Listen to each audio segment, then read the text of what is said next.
against all certainty, with music by Myles and they're both here tonight.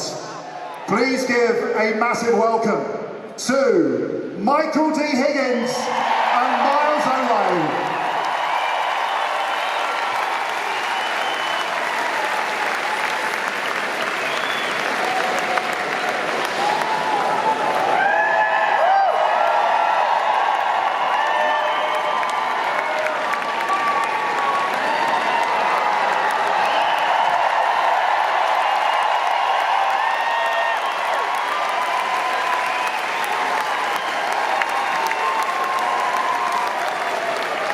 It's very good to be here, and it's a privilege to be part of the celebrations of the success, the wonderful contribution that Hot Press has made for 50 years and which it continues to make. I think that the lineup of performers, music makers this evening is its own statement of how important it has been in bringing music the widest possible population, but encouraging the playing of Irish music on radio, the introduction, encouragement of new and young talent. So I would have to say, my relationship with Hot Press goes back 44 years, when Niall Stokes asked me to write a column about contemporary issues. And it was an opportunity that anybody would have loved to have. It'll be 800 words or 2,500 words, he said, but there was no censorship. And I had the opportunity of writing about issues that wouldn't be covered in any other place. With Sally O'Neill, I wrote about Mohote, the massacre in Salvador. I wrote about the murder of trade unionists in Colombia. I wrote about the famine in Somalia, trials in Turkey of people of Fatsum, the Supergrass trials in Northern Ireland, and also about all the current issues and the referendums that were coming up in Ireland and austerity.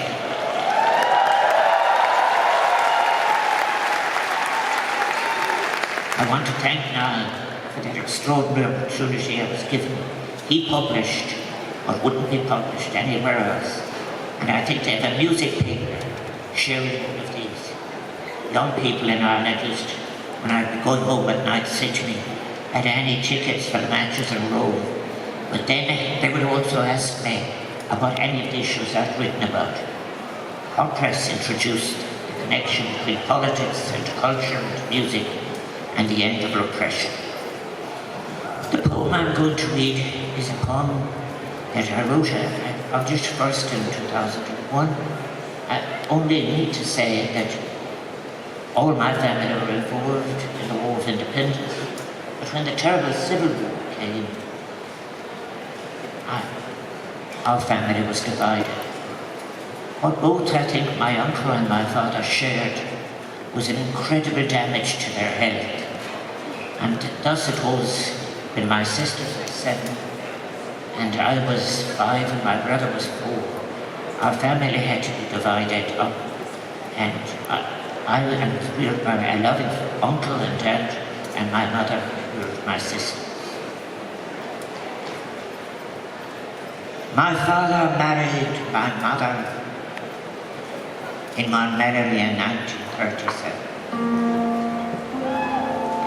Those photos were the most precious from before. She in slight profile, her best side, he fresh and determined, a strong face, they said. She wore her leather coat for the going away, and he a blue-grey jacket in its lapel a badge, given as a gift among many blessings by the monk who performed their ceremony. My mother married my father in Melleray in 1937.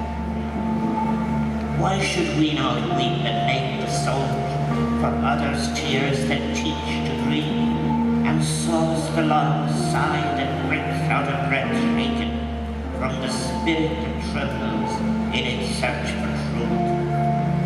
A remembered humiliation, the sharing of another's loss, suggest a press of tears that is too far from the heart, distant from the source that might connect the long sigh to the wound deep in interrupted breath.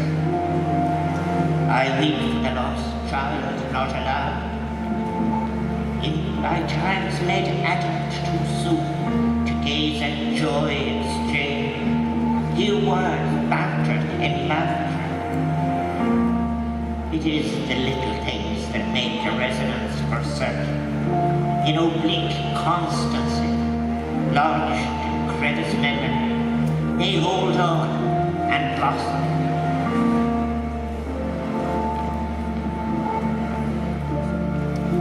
On the side of a stony hill, my father, going away again, an exotic visitor, tells me that he will walk the remaining mile alone.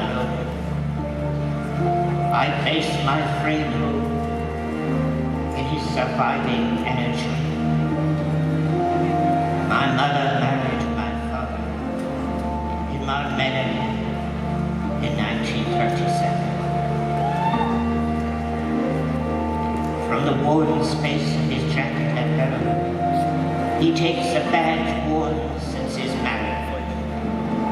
It is an old and dented badge, molded for the pushing through and the angry, not temporary. Emits an element of a cross in hand, with reds and greens I cannot now distinguish. Sign of a confraternity, a special membership, something stubborn, intimate, that had migrated with him in his despair. From lapel of one sturdy jacket in fashion, chosen for discretion and celebration, to familiar coat of frayed intimacies, now worn for warmth in the necessity of his visit to us, his children, that he had already half lost. Its leathered cuffs still asserting a dignity of craft, perhaps of prudence. My mother married my father in Melleray in 1937. No coins left, nothing to give, he takes it from his coat, the badge most precious upon which my eyes had fixed in his proximity. He offers this gift in a hand I never kissed. I kept it with me, but lost it in my own migration.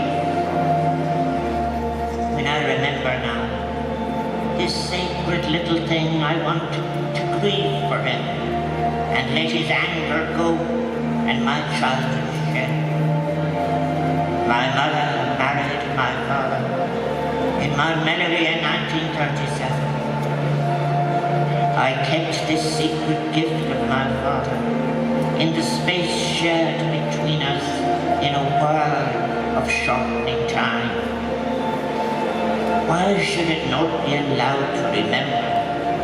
Why is it required to forego small and sacred moments, scarce and precious things, from the spaces of between, in those iceberg times of forbidden touch, the slightest sign of tears and love?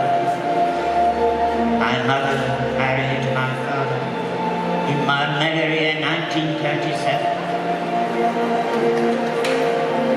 Even through grief, the healing is uncertain, for all belief is thin belief. But little things can lodge on a fragile surface, create a boundless arm that suggests to